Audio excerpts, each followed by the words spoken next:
Olá, meu nome é Luiz, sou acadêmico da Uniaselv. Estou fazendo um trabalho relacionado à teoria e metodologia no ensino de luta. Vou falar um pouco sobre o jiu-jitsu. O jiu-jitsu é uma arte marcial japonesa adaptada no Brasil pela família Gracie. O seu foco é no combate no chão, com alavancas, imobilização e finalização. A técnica é valorizada mais que a força. É muito usado também como defesa pessoal ou no MMA. Movimentos comuns incluem quedas, raspagem e triângulo. As faixas são branca até a vermelha, iniciando de níveis por praticante. Traz benefícios como disciplina, autoconfiança e preparo físico.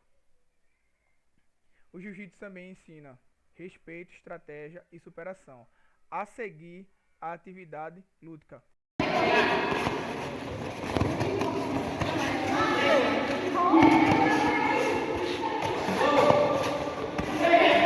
Isso. Vai gostar onde?